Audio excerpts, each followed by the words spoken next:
حضرت عمر فاروق رضی اللہ تعالیٰ عنہ سے بڑا تو اصول پسند کوئی نہیں نہ ہوگا.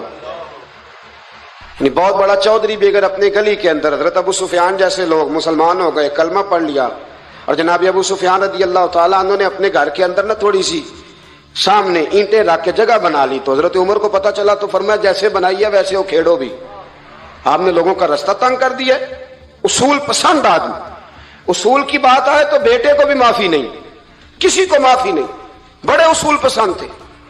ایک دن لوگوں نے کہا عمر تو بڑا اصول پسند ہے، پر یہ مسجد نبی کی گلی میں جو نبی پاک کے چچا حضرت عباس کا پرنالہ لگا ہوا ہے اور وہ سب لوگوں کے کپڑے کیچڑ سے بھر دیتا ہے، وہ پرنالہ نہیں نظر آتا؟ گلی میں لگا ہے.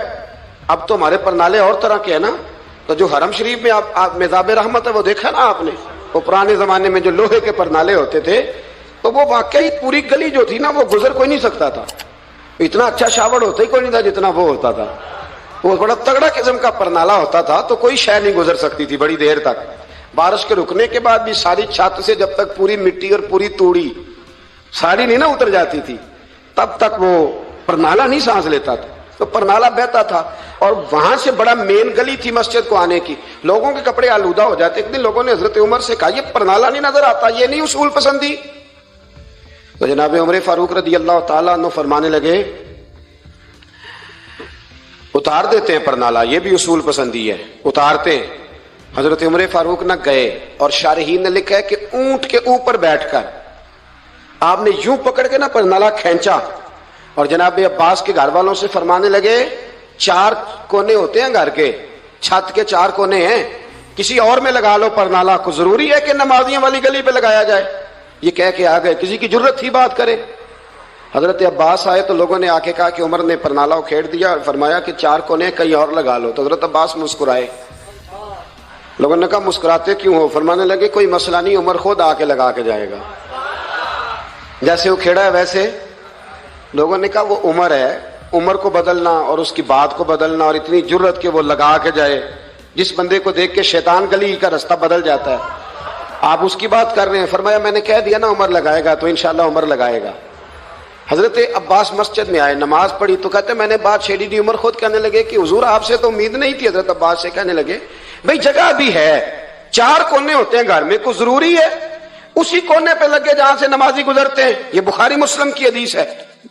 حضرت عباس کہنے لگے عمر 4 کونے ہیں، میرے پاس جگہ بھی ہے پرنالے کی، میں نے بھی کئی دفعہ سوچا تھا وہ کھیڑ دوں، اور میں بھی اسی گلی سے گزرتا ہوں، میرے کپڑوں میں بھی کیچڑ بڑی دفعہ پڑا ہے، پر مجبوری یہ ہے وہ کھیڑ اس لیے نہیں سکتا کہ یہ پرنالہ میرے نبی کریم نے اپنے دستے مبارک سے لگایا تھا.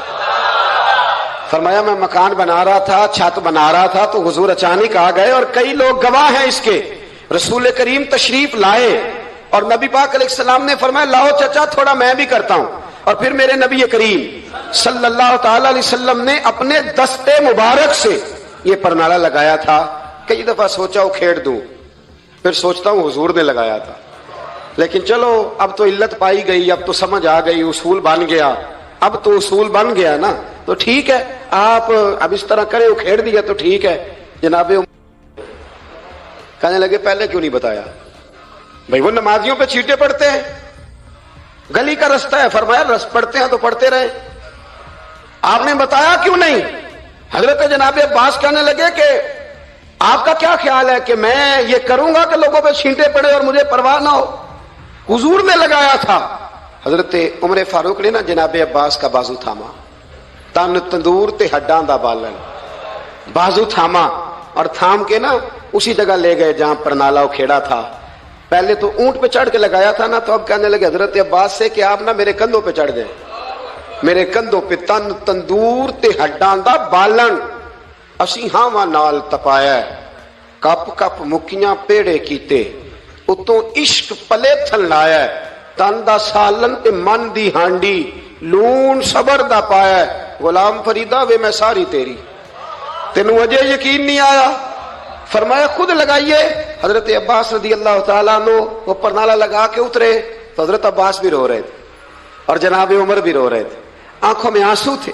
فرمایا ہم یہ نہیں دیکھیں گے کہ علت کیا ہے، وجہ کیا ہے، ہم تو یہ دیکھیں گے کہ رسول اللہ کی نسبت کیا ہے. نبی کریم علیہ الصلوۃ والسلام کے دستے مبارک لگ گئے، ساری وجوہات ختم ہو گئی. اب جس کے کپڑوں میں پانی پڑتا ہے پڑے، جس کو تکلیف ہوتی ہے لیکن چونکہ یہ رسول پاک صلی اللہ علیہ وسلم نے دستے مبارک سے لگایا ہے تو مزاج یہ ہے کہ جہاں بات آئے گی ذات رسالت کی، وہاں باقی کے قانون چھوڑ دیے جائیں گے، وہاں باقی کے معاملات چھوڑے جائیں گے، وہاں تکلف سے نکلا جائے. اور یہ محبت نا بڑی جلدی شروع کر لینی چاہیے. توجہ ہے میری بات پر؟ محبت کا جملہ بڑا بدنام ہو گیا ہے.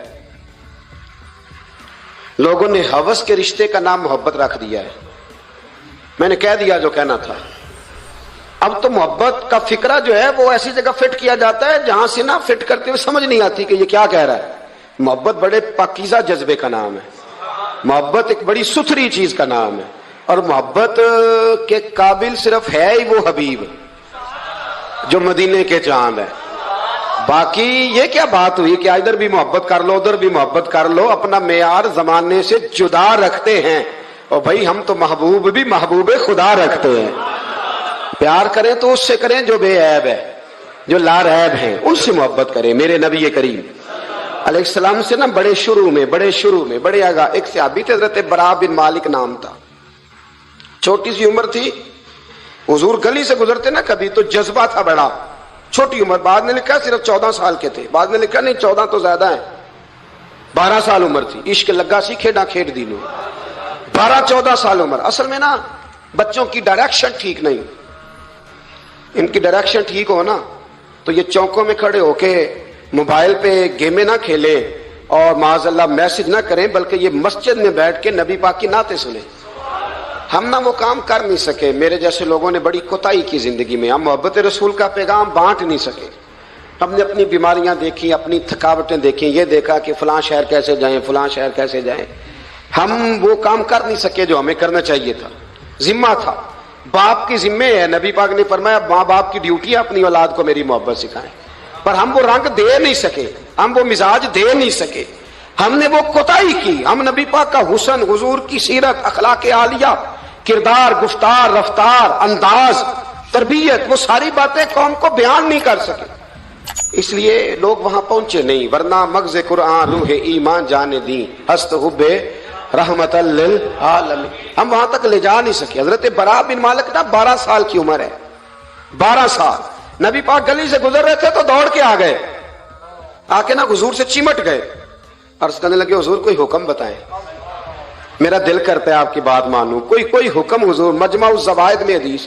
اس ایک حدیث کے لیے نا میں کو 5000 روپے کی پوری کتاب، پوری 10 جلدیں خرید کے لایا تھا ایک حدیث کے لیے. پیاری بڑی ہے، شاندار بڑی ہے. اور میرا دل کیا، میں نے کہا جس کتاب میں ہے نا ساری کتاب ہی منگا لو. کچھ چیزیں بڑی انسان کو انوکھی لگتی ہے نا. حضرت برا بن مالک رضی اللہ، چھوٹی سی عمر ہے، حضور سے لپٹ گئے. تو حضور نے فرمایا بیٹے کیا ہوا؟ عرض کرنے لگے حضور کوئی حکم بتائے، میرا بھی دل کرتا ہے عمل کروں. تو حضور نا چھوٹے چھوٹے کام بتاتے ہیں. دکان سے، یہ بچوں کو یہی بتانا ہوتا ہے نا، دکان سے لے آ، یہ کر دے، فلاں کو بلا لے. لیکن حضور ان کی غیر موجودگی میں ان کا ذکر بڑا کرتے. ایک دن کچھ لوگ کہنے لگے حضور بڑا ذکر کرتے ہیں پر وہ کرتا تو چھوٹے موٹے کام ہے بچہ. نبی پاک نے ایک دن ارادہ کیا کہ ان کو تجربہ نہ کرائیں کہ وہ پیار کتنا کرتا ہے. رسول کریم فرمانے لگے میں جو کہوں گا کرو گے؟ حضور کروں گا. فرمایا جاؤ اپنے باپ کی گردن کاٹ کے لاؤ. کس کی جی؟ بات تو محبت کی ہو رہی ہے. کڑوی سی بات نہ کر لوں، کڑوی سی رہنے دیتے. آپ کا پروگرام نہیں تو چھوڑ دیتے، آگے بڑھ جاتے. ذرا کڑوی سی ہے، کر لوں جی، بولیے.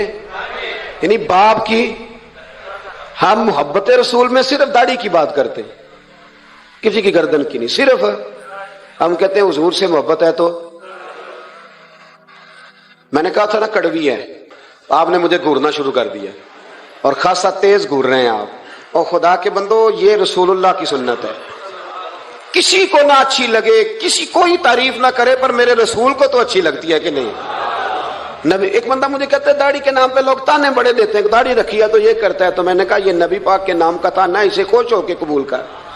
اس کا بڑا مزہ ہے. اس کو یوں سینہ کھول کے کہہ دے تانا، دے تانا. تو کبھی کبھی نا ایسا ہوتا تھا، میں پڑھتا تھا تو کبھی گزرتے تو کہتے وہ جا رہے ہیں داتا صاحب والے، وہ جا رہے ہیں غوث پاک والے. تو میں نے کہا الحمدللہ, یہ اس طرح ہمیں روز چھیڑا کرو, اس طرح روز چھیڑا کرو, ہمیں خوشی ہوتی ہے. اور یہاں بھی کہنا اور قیامت میں جا کے بھی یہی کہنا کہ یہ داتا صاحب والے ہیں, وہاں بھی کہنا کہ یہ غوث پاک والے ہیں, یہ چھیڑو ہمیں, ہم یہ چھیڑتے ہو تو ہمیں مزہ آتا ہے, یہ کہا کرو, ہمیں روز کہا کرو. اللہ تعالیٰ ہمیں عقیدے پر استقامت نصیب فرمائے. آگے بڑھتا ہوں, بات مکمل کرتا ہوں. حضرت برا بن مالک رضی اللہ تعالیٰ عنہ نا, حضور نے فرمایا جا اپنے ابا کا سر کاٹ کے لا, تو وہ دوڑے. ایک روایت میں ہے کہ مولا علی کے گلے میں تلوار لٹک رہی تھی, یوں کھینچی, اور اس نے جذبات سے دوڑے کہ حضور نے فرمایا اسے پکڑ لو ورنہ یہ گردن کاٹ بھی لائے گا, پکڑ لو اسے ورنہ یہ کاٹ دے گا. اللہ کی قدرت کے تھوڑا وقت گزرا تو وہ بیمار ہو گئے. دن میں 2 مرتبہ میرے نبی پاک تیمارداری کرنے جاتے. ایک شام رسول کریم تشریف لے گئے تو حضور سرانے بیٹھے, ماتھے پہ ہاتھ رکھا تو کریم محبوب ان کے باپ کی طرف کان میں کچھ کہا ان کے والد سے, حضور رونے لگے. اور پھر حضور نے دوبارہ ماتھا چوما, پیار کیا اور چلے گئے. حضرت برا بن مالک چھوٹی عمر تھی, کچھ نے لکھا طلحہ بن برا نام تھا ان کا. تو حضرت طلحہ بن برا نا اپنے ابا کو قریب بلایا اور چارپائی میں بٹھایا. کہنے لگے ابا جی حضور کیا فرما گئے؟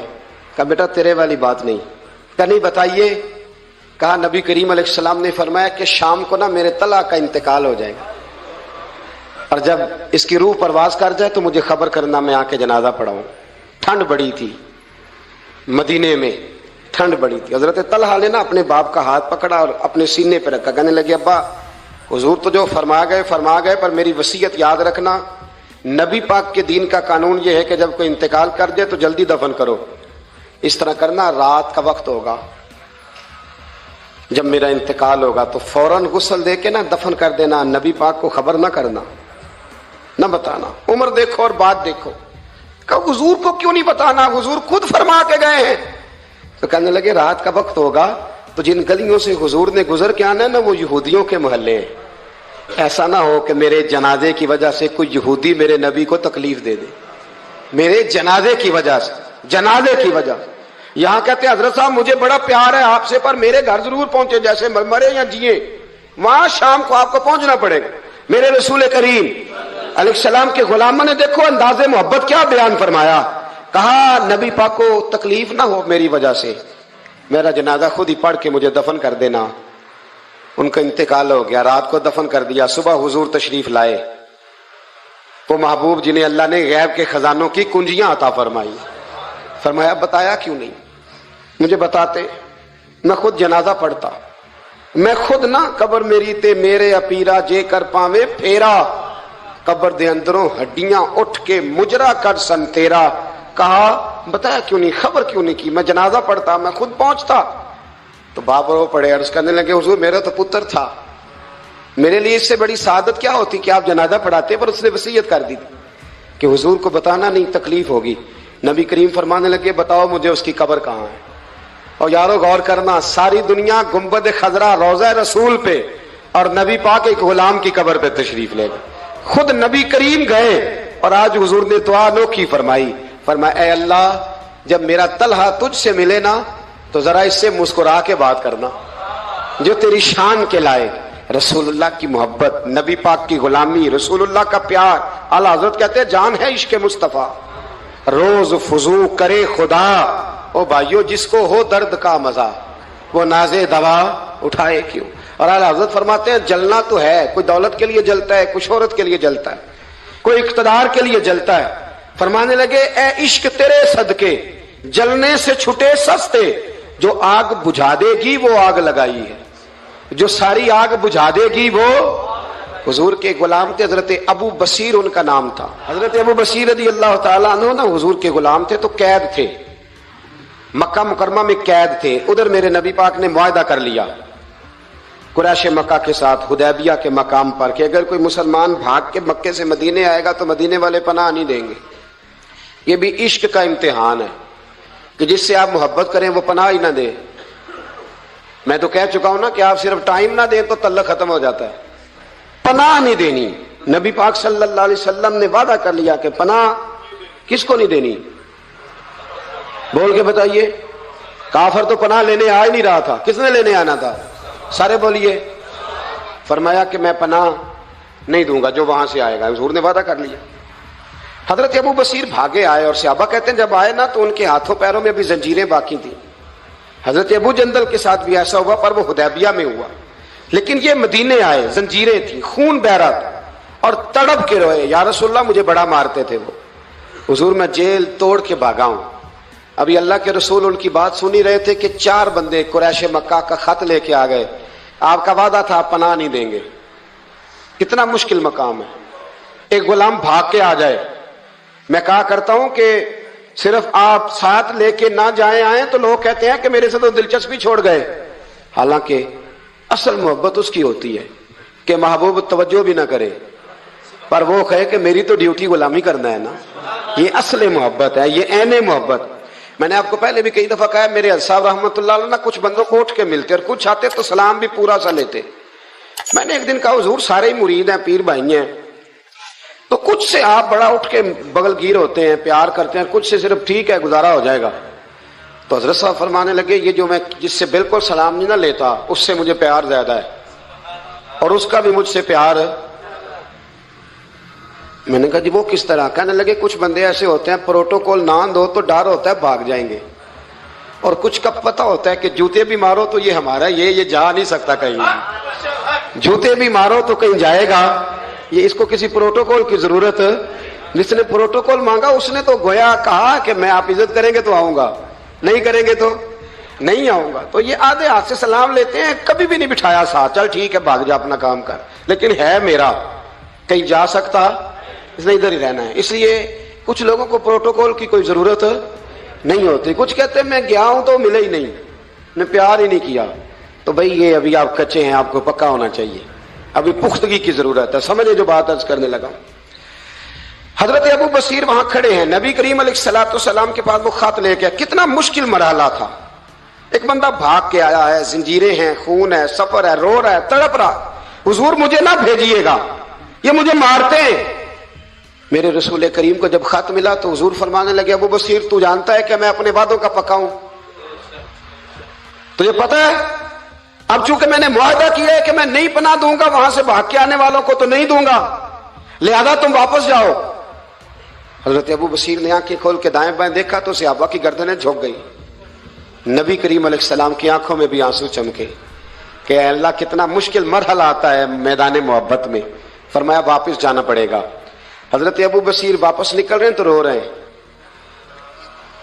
جب بالکل مسجد سے نکلنے لگے تو عرض کرنے لگے یا رسول اللہ آپ کا ذمہ کہاں تک ہے، یہ پناہ نہ دینے کی بات کہاں تک ہے؟ تو حضور نے فرمایا مدینے کی سرحد تک. مدینے کی، اس سے باہر تو عام اجازت ہے جس کا جہاں دل کرے. حضور نے بس کہہ دیا مدینے کی سرحد تک میرا ذمہ، میں پناہ نہیں دوں گا کسی. کہا حضور پھر ٹھیک ہے. روتے تڑپتے. مولا علی راوی ہیں، وہ کہتے ہیں کہ میں نے اس دن جتنا اپنے وجود پہ صبر کیا شاید پہلے کبھی کیا ہو. میرے اندر سے جذبہ جہاد کے شعلے اٹھتے تھے. حضور حکم کرے یہ 2-3 ہزار بندہ تو میں اونٹ کے پیچھے باندھ کے لا کے مصطفیٰ کی خدمت میں پیش کر دوں. حضور حکم تو کرے، لیکن بس حضور کا حکم تھا کہ بس جانا ہے. تو حضرت ابو بصیر چلے گئے. مدینے کی سرحد ختم ہوئی نا، ذرا آگے بڑھے. وہ 4 بندے تھے، ان کے پاس تلواریں بھی تھی، نیزے بھی تھے، تیر بھی تھے، خود بھی تھے، سارا کچھ انہوں نے تھا. اور حضرت ابو بصیر نہتے تھے. جب آگے تھوڑا سا بڑھے نا تو آپ نے نا ایک کی تلوار چھین لی اور چھین کے ایک کی گردن پر تلوار ماری تو باقی 3 ویسے ہی بھاگ گئے. ایک روایت میں ہے کہ 2 کو ڈھیر کر دیا، 2 نکل گئے، بھاگ گئے. اب مدینے حضور پناہ نہیں دیں گے، مکے جا نہیں سکتے. ایک مقام ایس تھا، امام بہقی نے اس کو لکھا ہے. مقام ایس تھا، وہاں کھجوروں کے باغ تھے، ٹھنڈے پانی کے چشمے تھے. حضرت ابو بصیر نے وہاں ڈیرا لگا لیا. اور وہ راہ وہ تھی جو رستہ مدینے کو جاتا تھا، جو رسول اللہ کے مدینہ منورہ کو جاتا تھا. اس راہ میں حضرت ابو بصیر بیٹھ گئے. اب جو مکے سے بھاگتا نا ظلم و ستم تھے وہ حضرت ابو بصیر کے پاس آ کے ڈیرا لگا لے. آہستہ آہستہ بندے 70 ہو گئے. پھر تعداد آگے بڑھی تو بندے 300 ہو گئے. اب یہ مکے والے یہ کرتے تھے کہ مدینے والوں کو قافلہ مکے کے پاس سے گزرتا تو ان کا سامان رکھ لیتے، پریشان کرتے. اب انہوں نے پتہ کیا کیا، کو مکے کا قافلہ مدینے کے پاس سے گزرتا تو یہ اس کا سامان رکھ لیتے. اس کو کہتے تنگ کرتے ہو. اب چونکہ حضور کا ذمہ تو مدینے تھا. سالوں بیت گئے. جو بندہ مدینے جاتا نا حضرت ابو بصیر اس کو کہتے ایک دفعہ میرے رسول کو بتا دینا کہ میں راستے میں بیٹھا ہوں. تو ان کے ساتھی کہتے ہیں، حضرت ابو جندل بھی آ گئے تھے، ان کے ساتھی کہتے ہیں کہ یار سارے زمانے کو پتا ہے تو بیٹھا ہے، پھر پیغام کیوں دیتا ہے؟ پر میں بس میرا شوق ہے، سبا درے مصطفیٰ تے جا کے کمی درود و سلام نسیمہ جانبے بتہا گزر کن ز احوالم محمد راہ خبر کن، میرا پیغام دے دینا نبی پاک کو، میرے ذرا کہنا کہ میں راہ میں بیٹھا ہوں، حضور کی بارگاہ میں عرض کر دینا۔ اور جب کوئی مدینے سے ہو کے نکلتا تو اس کو بلاتے اور پوچھتے کیا حال ہے میرے مصطفیٰ کے مدینے کا، کیا حال ہے رسول اللہ کے نواسوں کا، کیا آج کل طرز ہے ابو بکر صدیق کی، پوچھتے، کہتے ابو بکر تو قریب بیٹھتے ہوں گے نا نبی پاک، گویا فاروق اعظم تو قدموں میں رہتے ہوں گے، عثمان غنی تو بڑی نوکری کرتا ہوگا، طلحہ زبیر علی المرتضیٰ یہ تو بڑے قریب رہتے ہوں گے، چل یار جب واپس جائے نا تو میرا بھی سلام میرے رسول کو عرض کر دینا۔ راہوں میں پڑے زمانے گزر گئے، سالوں بیت گئے، اتنے تنگ آئے مکے والے کہ انہوں نے نبی پاک کو خط لکھا کہ یہ والی شے کام ختم کرتے، وہ 300 ہمیں بڑا ستاتے ہیں، آپ انہیں مدینہ ہی بلا لیں، خود ختم کرتے ہیں۔ ادھر میرے رسول پاک نے جب خط پہنچا تو فٹافٹ فرمایا قلم لاؤ، کاغذ لاؤ، حضور نے خط لکھوایا، فرمایا ابو بصیر تمہیں مبارک ہو، آ جا مدینے، جگہ بن گئی ہے، اجازت ہے تم آنا چاہو تو آ جاؤ۔ حضرت ابو جندل فرماتے ہیں وہ شدید بیمار تھے، ایک کاسا دوڑا دوڑا آیا، این ابو بصیر، بھائی تم میں سے ابو بصیر کون ہے؟ ہم نے اشارہ دیا یہ ہے حضرت ابو بصیر، تو وہ کاسد آیا، جب اس نے خط دیا نا تو اتنے کمزور تھے کہ اٹھ کے بیٹھا نہیں جاتا تھا، وہ خط پڑھا تو ان کی آنکھوں میں کھل کے آنسو آئے اور کہنے لگے ابو جندل ادھر آ، یہ خط تو پڑھ۔ کہتے میں نے خط پڑھا تو رو پڑے، کہنے لگے فزت برب الکعبہ، رب کعبہ کی قسم میں کامیاب ہو گیا، یہ دیکھ میرے نبی کا نا پیغام آ گیا ہے، دیکھ پیغام آیا ہے، حضور کا پیغام آیا کہ تو آ جا، یہ لفظ کہے، کلمہ پڑھا، روح پرواز کر گئی، کلمہ فزت برب اللہ، سجنا سا توڑ دی بھائی تے جان دیتی راہ تیرے، پرواز کر گئی روح۔ پھر میرے محبوب کے صحابہ نے وہاں مسجد بنائی جہاں انہیں دفن کیا، حضرت ابو جندل نے وہاں مسجد بنائی، اور پھر میرے رسول ان کی قبر میں تشریف لائے، حضور نے دعائیں فرمائی۔ صاحبو جن لوگوں نے نبی پاک علیہ السلام سے محبت کی، انہوں نے ذات رسالت کے ساتھ، حضرت ام حبیبہ تھی نا، جب آپ نبی پاک کی ذات سے پیار کرتے ہیں تو پھر آپ کے لیے دین پہ عمل کرنا بھی آسان ہوتا ہے، پھر کوئی بات ماننی مشکل ہے۔ بھئی ہمارا تو بیٹا، ہم پیار کرتے ہیں تو بیٹا سارا کچھ منوا لیتا ہے، منواتا ہے کہ نہیں منواتا؟ بیٹی نہیں منوا لیتی، تو کیا جب حضور سے پیار کریں گے تو دین ہم سے سارا کچھ نہیں منوا لے گا؟ سارا کچھ منوا لیتا ہے۔ حضرت ام حبیبہ، صحیح سند کی روایت عرض کر رہا ہوں، حضرت ام حبیبہ حضور کی زوجہ ہیں، جناب ابو سفیان رضی اللہ تعالیٰ عنہ کی صاحبزادی ہیں۔ مدینہ منورہ پیغام آیا کہ ابو سفیان وصال کر گئے، انتقال ہو گیا، بیٹی کے لیے خبر آئی کہ باپ فوت ہو گیا۔ 3 دن عدت گزری تو چوتھے دن ام المومنین حضرت ام حبیبہ اٹھی، غسل کیا، دھلے ہوئے کپڑے پہنے اور اپنے جسم کو خوشبو لگائی۔ عورتیں کہنے لگی آپ کو پتہ ہے نا تانے ملتے ہیں کہ 3 دن ہوئے ابا فوت ہوا ہے، اور ام حبیبہ اٹھ کے فٹافٹ یہ کام کر لیا، تو آپ فرمانے لگی مجھے کوئی ضرورت نہیں، باپ کا غم میرے دل میں ہے، پر میرے نبی پاک نے فرمایا جو بی بی اللہ اور آخرت پر ایمان رکھتی ہے نا، وہ سوائے اپنے شوہر کے کسی کا سوگ 3 دن سے زیادہ نہ منائے۔ جو اللہ اور اس کے رسول پر اور آخرت پر ایمان رکھتی ہے وہ اپنے شوہر کے علاوہ کسی کا سوگ 3 دن سے زیادہ، مرد کے لیے بھی یہی حکم ہے کہ 3 دن سے زیادہ سوگ، چلو کوئی آ گیا فاتحہ پڑھنے تو فاتحہ پڑھ لیں، لیکن 3 دن کے بعد کام کرے۔ حضرت ام حبیبہ کہنے لگی نہ میں نے کہیں جانا تھا، نہ میرے گھر میں مہمان آنے تھے، پر چونکہ میرے نبی کا حکم ہے لہذا یہ جو میں نے کیا ہے نا، یہ میں نے اپنے محبوب کی محبت میں کیا ہے۔ اب مجھ پر دین پہ عمل کرنا کوئی مشکل ہے نہیں، اب آسان ہو گیا۔ حضور سے پیار کریں، اس کا طریقہ یہ ہے کہ نبی کریم کی حدیثیں سیکھیں، سیرت کو پڑھیں، نبی رحمت علیہ السلام کے زندگی کے واقعات کو سنیں، کان لگائیں، کوئی اچھی نعت پڑھے تو اس پر توجہ کریں۔ علامہ اقبال کہا کرتے تھے اگر لوگوں کے دلوں میں حضور کی محبت پیدا کرنی ہے تو میلاد کی محفلیں زیادہ کرو، اور بچوں کو نبی پاک کی سیرت زیادہ سناؤ، اور اگر چاہتے ہو تمہارے اپنے دل میں بہت زیادہ محبت پیدا ہو تو درود و سلام زیادہ پڑھو۔ یہ اصل ہے، اصل دین ہے، روح دین۔ اپنی زندگی میں اس محبت کے لیے زیادہ جگہ بنائیں۔ باقی جتنی محبتیں یہ تنگ کریں گی، قبر میں پریشان کریں گی، اور اگر نبی پاک کی محبت ہوئی تو اعلیٰ حضرت فرماتے ہیں لحد میں عشق رخ شاہ کا داغ لے، ہم نے اندھیری رات سنی تھی تو چراغ لے کے چلے، اندھیری رات سنی تھی تو چراغ لے کے چلے۔